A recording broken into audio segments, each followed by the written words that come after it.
আজি 15 মাঘ মঙলবাৰে বাক্সা জিলাৰ হালবাৰী অঞ্চলৰ অন্তৰ্গত ৰাখল গোসাঁই থান সত্ৰত সভাৰ আৰম্ভ হয়। ৰাতিপুৱা প্ৰসংগ ভাগৱত লৈ শোভাযাত্ৰা প্ৰদৰ্শন কৰাৰ লগতে নিমন্ত্ৰিত নামঢোলৰ দ্বাৰা নাম পৰিৱেশন কৰা হয়। নিশাৰ সময়ত নাট্যাভিনয়ৰো কাৰ্যসূচী ৰখা হৈছে।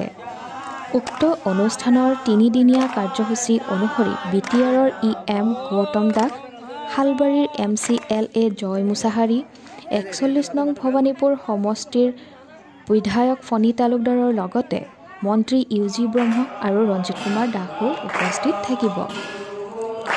ইয়াৰ উপৰি 17 মাঘৰ সাংস্কৃতিক সন্ধিয়াৰ দুৱাৰ মুকলি কৰিব মাননীয় বিধায়ক ফণী তালুকদাৰদেৱে। উক্ত দিনৰ সাংস্কৃতিক সন্ধিয়াৰ বিশেষ আকৰ্ষণ নিশাৰাণী হালৈ আৰু ভাস্কৰ দাস।